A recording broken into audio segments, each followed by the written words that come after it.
Muhammad Rudiani. Bagaimana yang selama ini mengawali dan mengakhiri Ramadan selalu berbeda, Tad?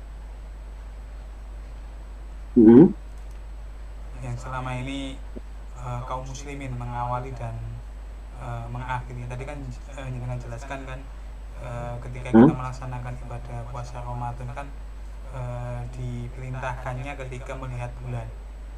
Tapi selama ini kaum muslim mengawali dan mengakhiri Ramadan itu senantiasa berbeda. Gimana? Ya, jadi begini Ustaz. Sebagaimana telah kita ketahui bersama, dengan dalil yang jelas begitu, baik dari Al-Quran ataupun dari hadis-hadis yang ada. Di antara kalau dalam Al-Quran, فَمَنْ شَهِدَ مِنْكُمُ الشَّهْرَ فَلْيَصُمْهُ, kalau sudah menyaksikan bulan Ramadan, ya dengan melihat hilal tentunya, maka puasalah. Yang kedua, ada hadis yang sahih, Rasul bersabda, "Sumu li ru'yatihi wa aftiru li ru'yatihi." Berpuasalah ketika melihat hilal Ramadan dan berbukalah ketika melihat hilal Syawal. Jadi memang itu patokannya adalah menggunakan hilal, Ustaz, tidak menggunakan cara yang lain. Bagaimana kalau misalkan ya kita sebut saja menggunakan hisab? Itu bagaimana? Dalam hal ini Ustaz, kita secara jujur dalam ilmiah, dalam amanah keilmuan secara ilmiah, ini ada dua pendapat Ustaz. Pertama, ada yang menolak mentah-mentah. Jadi nggak ada itu namanya ilmu hisab, ilmu falak, itu nggak ada, nggak bisa digunakan di dalam masalah ini. Ini ulama yang pertama, termasuk guru saya, Syekh Anas Al-Masri, itu beliau mengatakan nggak ada itu. La ibrata bi ilmil hisab. Jadi nggak ada urusan dengan hisab. Bahkan dengan mengatakan itu bukan dari Islam. Karena faktanya betul, ilmu nujum itu bukan dari Islam, ilmu perbintangan ya. Karena bagaimanapun hisab itu menggunakan perhitungan bintang. Seperti ini. Yang nggak setuju silakan tanya ke guru saya. Itulah yang pertama. Yang kedua, ternyata walaupun begitu ada memang yang berpandangan seperti itu. Artinya hisab itu masih tergolong pendapat yang Islami.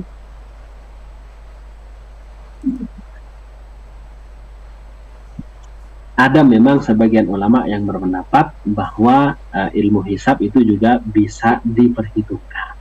Gitu. Tapi walaupun ada pendapat seperti ini, pendapat hisab ini bukan langsung dijadikan aslul hukum, aslul hujjah. Jadi apa dalilnya? Ya karena hisab. Cuman semata-mata itu tanpa berlandaskan sama hilal, bahkan mau tidak acuh tak acuh sama hilal. Wes itu kan secara hisabnya begini, nggak usah lihat hilal. Nah, ini jelas salah. Begitu. Jadi adanya hisab itu, walaupun pendapatnya mengatakan begitu, itu sebagai penopang, Ustaz. Ya kan, sebagai penopang. Orang-orang pada ribut. Nah, secara perhitungan hisab ini sebenarnya sudah terlihat. Ternyata dikonfirmasi di negeri lain misalnya, oh ya ini di negeri kami di Afrika sudah terlihat. Nah, betul kan? Gitu. Jadi sebagai penopang saja, bukan langsung aslul hujjah, aslul hukum sebagai hujjah awal. Hujjah awalnya tetap menggunakan dari Al-Quran dan hadis gitu, karena selain Al-Quran dan hadis kan tidak bisa gitu kan. Mau apa lagi? Gitu. Karena jelas Rasulullah di sini menyebutkan ru'yah. Nah, ada yang memandang begini. Ustaz, perlu dipahami, ru'yatun itu selain bermakna melihat, juga bermakna berpikir. Artinya apa? Hisab itu kan dihasilkan dengan cara berpikir. Ya iyalah, namanya hisab kan tidak jauh dari perhitungan. Perhitungan bisa dihasilkan dengan cara berpikir. Jadi ru'yah itu bermakna berpikir juga satu. Nah, ini berarti Anda harus konsisten dengan bahasa Arab. Di dalam bahasa Arab, ru'yatun itu tidak sama dengan ro'yun. Rasulullah bersabda, sumu li ru'yatihi ru'yatun. Bukan sumu li ru'yihi, bukan. Kalau ro'yun, ya ro'yun kan ro'yun Islami akhirnya, pemikiran. Memang ro'yun artinya pemikiran. Berarti Anda harus kembali kepada hadis dong. Harus kembali kepada bahasa Arab yang lurus begitu. Seperti ini. Sungguh pun begitu, dengan pendapat yang ada yang sangat strong, kemudian ada yang cukup apa namanya, ini namanya itu dibilang dengan syubhatud dalil, Ustaz. Syubhatud dalil. Jadi dalilnya itu meniscayakan adanya perbedaan. Begitu. Akan tapi menurut hemat kami memang ya, hemat saya, hemat guru-guru saya juga mengatakan bahwa memang ya lebih kuat tanpa harus merendahkan yang berpandangan sama hisab gitu ya.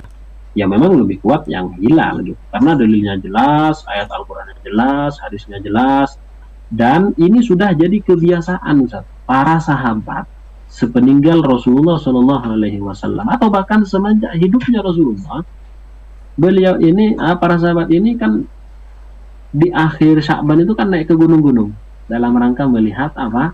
Hilal. Dalam rangka melihat hilal. Makanya ada sebuah hadis sahih yang diriwayatkan oleh Ibnu Umar radhiyallahu taala anhu, pada saat itu Rasulullah masih belum tahu juga gitu. Karena Rasulullah sebenarnya misalkan diwahyukan dari Allah ya langsung tahu gitu. Tapi kan bukan begitu caranya di dalam beragama. Rasulullah mengajarkan dalam hal yang memang masih bisa dijangkau, wahyu nggak turun gitu kan. Muhammad bilang itu sekarang sudah 1 Syawal, nggak gitu caranya gitu kan. Nah, kalau misalkan ya kalau Rasulullah masih hidup, kalau sudah meninggal mau nunggu wahyu dari mana? Makanya Rasulullah ngasih tahu caranya. Akhirnya sahabat nyari. Sampai Ibnu Umar ketika sudah melihat langsung bersaksi di hadapan Rasulullah, ya Rasulullah saya telah melihat hilal. Lalu langsung Rasulullah esokan harinya berpuasa dan menyuruh orang-orang untuk berpuasa. Dan itu yang pertama. Yang kedua, dikuatkan memang bahwa orang Arab itu sejak dulu tidak menggunakan metode perhitungan. Sejak dulu sudah, secara umum ya. Kalau secara individu mungkin ada 1-2 orang. Tapi umumnya itu tidak menggunakan perhitungan. Tulis menulis, tapi ada 1-2. Makanya orang Arab itu kan dikenal dengan ummatun ummiyah, ummi. Ya kan? Ummi itu tidak membaca dan tidak menulis. Dan itu sampai terkenal dalam beberapa hadis bahwa umat kami ini, umat Islam adalah umat yang ummi. Seperti ini. Tanpa harus merendahkan pada teman-teman yang mungkin lebih sepakat kepada hisab. Nah, hal ini akan benar-benar hilang permasalahan yang ditanyakan tadi. Gimana kita ini mengawali, kemudian mengakhiri, kok berbeda ini, terjadi perselisihan. Ada solusi yang paling tuntas dalam masalah ini, yaitu dengan adanya seorang pemimpin. Pemimpin apa? Ya pemimpin dalam Islam, yang biasa kita kenal dengan khalifah, dan institusinya yang bernama khilafah begitu. Ketika ini sudah ada, maka perbedaan-perbedaan seperti ini tidak akan terjadi dan bahkan mustahil terjadi. Seperti ini. Karena nggak ada, ya maka siap-siap kita untuk menerima kenyataan pahit ini. Saling gontok-gontokan, padahal cuman masalah awal Ramadan dan akhir Ramadan gitu. Kenapa? Ya karena tidak ada yang kemudian memutuskan hukum secara pasti. Institusi kami belum ada. Ya, maksudnya kami adalah kaum muslimin, belum ada. Nah, makanya kemudian kita selalu berupaya, kita selalu berdoa dengan ikhtiar yang maksimal, ya kita mengarah bagaimana Islam ini benar-benar ada dalam naungan yang disebut dengan khilafah tadi, agar tidak terjadi permasalahan-permasalahan yang telah kami sebutkan tadi atau yang ditanyakan. Nah, Ustaz.